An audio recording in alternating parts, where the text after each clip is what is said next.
অনলাইনের যে ভূমিকা এবার আমি জি হাসান আপনার কাছ থেকে এটা শুনি যে অনলাইনে তো এবার প্রথম একটি নির্বাচন দীর্ঘদিন পর আমরা একটা সুষ্ঠু নির্বাচনে আশা করছি কিন্তু নির্বাচনকে প্রভাবিত করার জন্য অনেকগুলো ফ্যাক্টরস তো কাজ করে শুধু তো আসলে এখানে ভোটই না কন্টেন্ট ম্যানুফ্যাকচারিংও একটা ব্যাপার এখানে থাকে সেই জায়গা থেকে জানতে চাই যে অনলাইনের প্রভাবটা এবার কীরকম হবে অনলাইনে কিন্তু আমরা এখন আগের মতো থ্রেড দেওয়া নাই মানে কোন বিশেষ এজেন্সি থেকে কোনো সাংবাদিকদের থ্রেড দেওয়া নাই কিন্তু অনলাইনে ফোবিয়া তৈরি করে জবানবন্ধের যেটা নতুন কৌশল আমরা দেখছি সেটাকেই আমরা কিভাবে বা মোকাবেলা করতে দেখব ভবিষ্যতে কতটুকু প্রভাব রাখবে জি হাসান আচ্ছা এইটা খুব ইন্টারেস্টিং একটা প্রশ্ন করছেন বিকজ এই অনলাইনে আমরা জামাতের পক্ষে যে সার্বিক গণজোয়ার দেখি এটা কি নির্বাচনের ফাইনাল ভোটিংয়ে রিফ্লেক্টেড হবে কি না এইটা আমি নিশ্চিত হইতে পারি না কেন নিশ্চিত হইতে পারি না বিকজ একটা পার্টিকুলার থিওরি আছে যেটা অ্যাকচুয়ালি গত 7-8-10 বছরের সোশ্যাল মিডিয়ার উত্থানের ভিত্তিতে এই জিনিসটা সোশ্যাল কমেন্টেটররা অবজার্ভ করছেন পাবলিক ইলিউশন থিওরি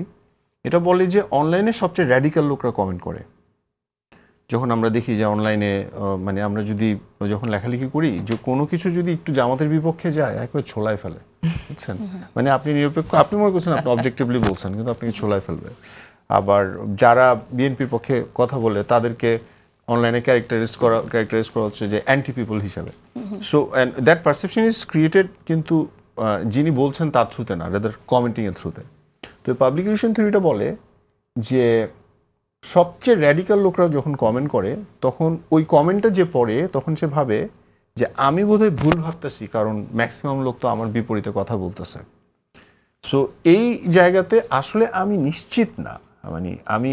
এটা দেখেছি যে মানে সোশ্যাল মিডিয়াতে ইউটিউবের কমেন্টে ফেসবুকের কমেন্টে জামাতের পক্ষে 90% কমেন্ট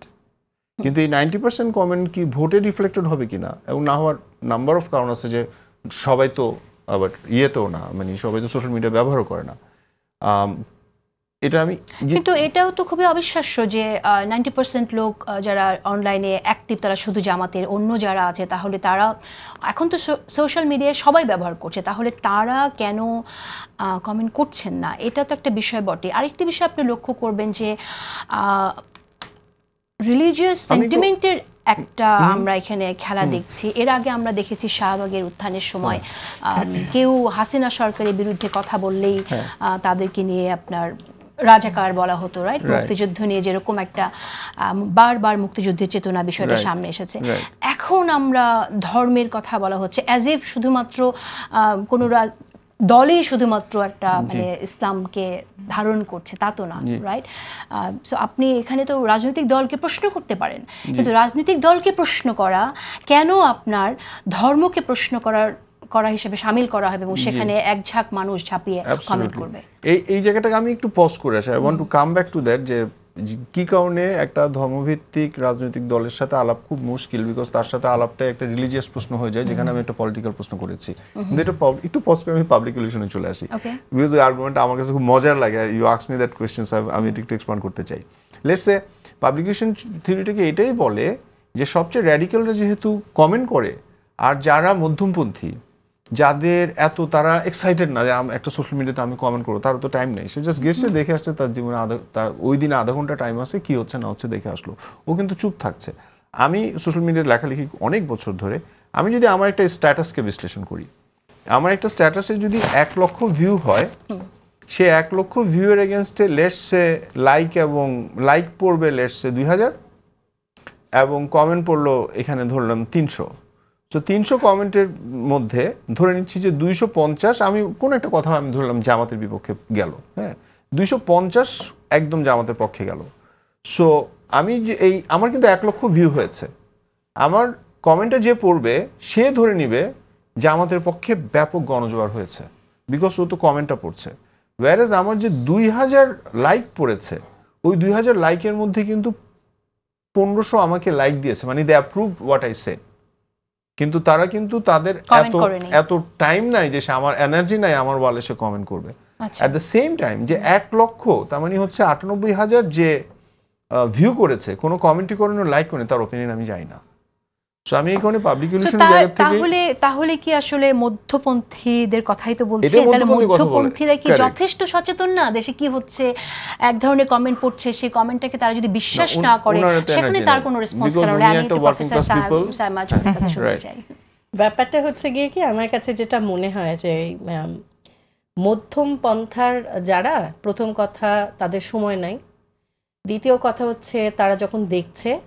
তারা এটা প্রয়োজনীয়তা ফিল করছে না যে তারা একটা কমেন্ট করে যেতে হবে।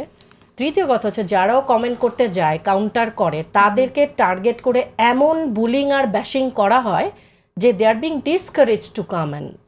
কমেন্ট, কাউন্টার, এনগেজ করতে। সো সোশ্যাল মিডিয়ার ব্যাপারটা যেটা জিয়া ভাই বললেন যে অ্যাকচুয়ালি কি হচ্ছে জানেন, রাজনীতি তো আমরা জানি it's all about discourse, narrative establishment. আপনি যেমন বললেন না, আওয়ামী সময় একটা ছিল যে রাজাকার বলা হতো, এখন তো আরেক জাতীয় ট্যাগিং শুরু হয়েছে, নারীদের এগেনস্টে সিরিয়াস লেভেল ট্যাগিংটা আছে। সো সোশ্যাল মিডিয়াটা খুবই আজব একটা জিনিস। আমার ওরিয়েন্টেশনটা যেমন বিভিন্ন সময় রাজনীতির সাথে যতটুকুই আছে সেটা হচ্ছে গ্রামের মাঠ পর্যায়ে মানুষ কিভাবে চায়ের দোকানে সন্ধ্যার পরে আলোচনা হয়, কিভাবে এক রাতে ভোটের মোড় ঘুরে যায়, মানুষ কতটা সচেতন সেখানে।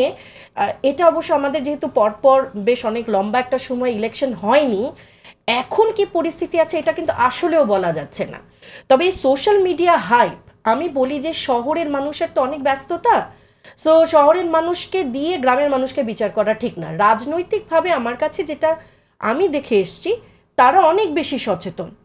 তারা বরং অনেক বেশি একটা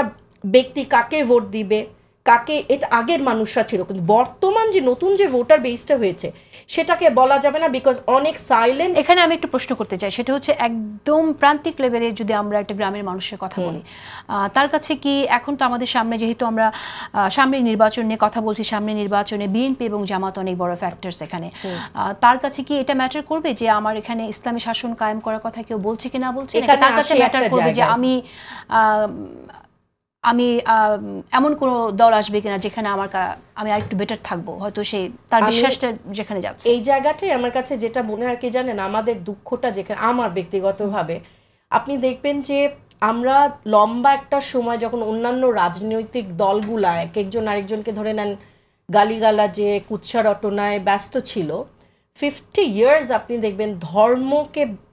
ভিত্তি করে যারা রাজনীতি করেছে তারা সাইলেন্টলি খুবই অর্গানাইজড ওয়েতে মাঠ পর্যায়ে কিন্তু তারা কাজ করে গেছে। এই যে জাগো নিউজের যে রিপোর্টটা, if you see, that's one of the very serious fact that we need to be worried about, or we need to take it very seriously. I am not quite sure আমাদের অন্যান্য রাজনৈতিক দলগুলো এটা নিয়ে ভাবছেন কিনা, কারণ এই যে ওমেন বেসড গ্রামে যেটা সামিনাপা বললেন, they are not being addressed. I'm not quite sure other political পার্টিগুলো কতটুকু ওই মাঠ পর্যায়ে নারীর কাছে গেছে, নারী যখন হেনস্থা হচ্ছে, নারীর অধিকার যখন ক্ষুণ্ণ হচ্ছে, একের পর এক ধর্ষণের শিকার হচ্ছে, যৌতুকের এটাতে জ্বলে পুড়ে মরে যাচ্ছে, তাদের কাছে রাজনৈতিক ম্যানিফেস্টো নিয়ে, রাজনৈতিক মতাদর্শ নিয়ে কোন দল কতটুকু গেছে আমি জানি, কিন্তু এই যে সাইলেন্ট আর্মি, দে আর দেয়ার। এখন এনারা থাকতে গেলে সমস্যাটা করে, পার্থক্যটা কোথায়? আমি খুব আতঙ্ক বোধ করেছি যখন আমি শুনেছি যে নারীরা নারীদের সামনে নাচতে পারবে। এই যে পার্থক্যটা, গ্রামের মানুষ যে খেতে পাচ্ছে না, যার কাছে যে জ্বলে পুড়ে ভস্ম হয়ে যাওয়ার থেকে বেঁচে, তার কাছে কিন্তু এটা অনেক পাওয়ারফুল মেসেজ যাবে। সো আমাদের ওই যে বললেন না যে এটা এত সহজ সমীকরণে আনা যাবে না, এটা একেবারেই আমাদের যেহেতু অনেক লম্বা একটা সময় ইলেকশন হয় নাই, এই নারী বেসটা, ওমেন বেসটা, এটা যতদিন ওই 5% দেখে তো আসলে একটু আতঙ্ক হয় যে অ্যাকচুয়ালি কতটুকু সচেতন এখন আমরা হয়েছি। ওরা কিন্তু এই কাজটা ঠিকই করেছে। ওকে, প্রফেসর সামিনা লুৎফা, আমি আরেকটি বিষয়টা জানতে চাইছি, যেহেতু আমরা অনলাইন নিয়ে কথা বলছি, তো অনলাইনে তো নির্বাচনে এবার অন্যরকম ভূমিকা রাখবে, শুরুতেই বললাম, কিন্তু অনলাইনে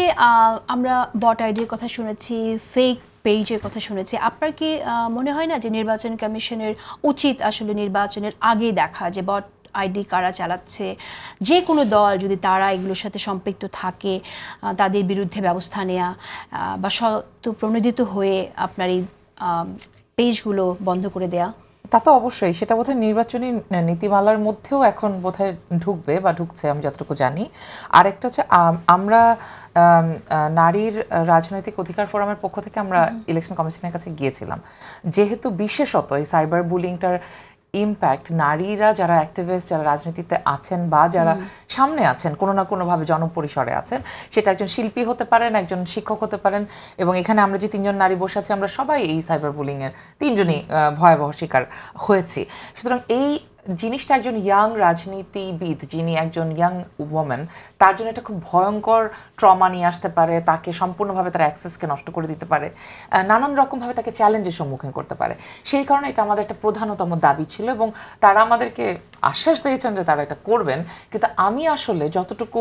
ফেসবুক বা এগুলো সম্পর্কে যতটুকু পড়ে মানে দেখি, তাতে আমার মনে হয় যে এটা খুব সহজ কাজ না, বিকজ এটা তো বাংলাদেশ, তো এটা আমরা তো একটা ছোট্ট অংশ মাত্র, এর তো একটা বিশালত্ব আছে এবং এটা যেটা ব্যবসা এবং যেখানে এই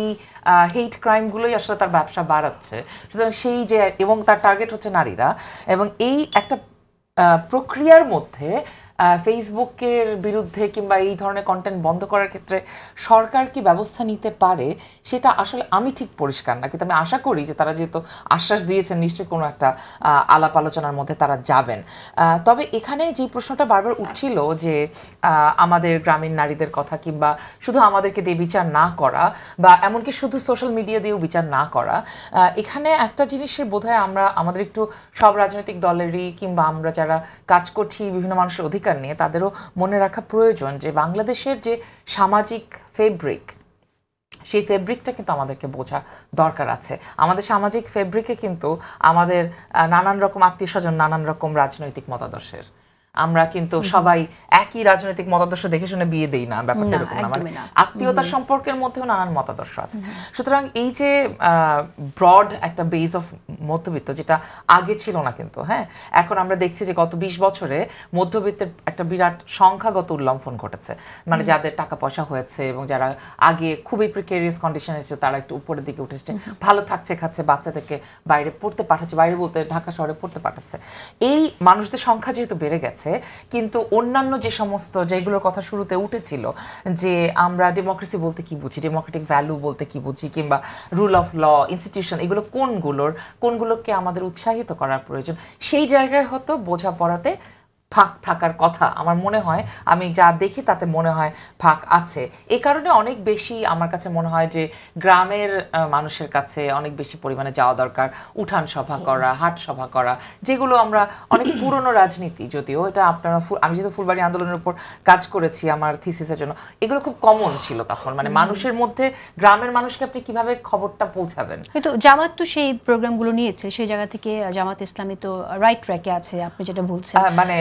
তারা তো নিয়েছে, মানে এটা তো কোনো নতুন ঘটনা না, এটা তো একটা পুরনো প্রক্রিয়ারই অংশ। আমি ফুলবাড়ি আন্দোলন যখন স্টাডি করতে গেছি, সে তো 2005-06 সালের কথা বলছি, তখনও তো এগুলো হয়েছে, তার আগেও হয়েছে। বামপন্থী রাজনীতির এটা একটা খুবই কমন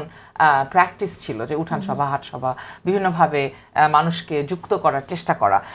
এই জায়গাগুলোতে মানে যাওয়ার প্রয়োজন রয়েছে। আর শেষ কথা হচ্ছে যে নারীকে যখন আমরা, নারীর ভোটের অধিকারের কথা যখন আমরা চিন্তা করি, তখন আমাদের এটা ভাবতে হবে বা বুঝতে হবে যে আসলে নারী রাজনীতিতে যত বেশি আসবেন, যত ভিজিবল থাকবেন,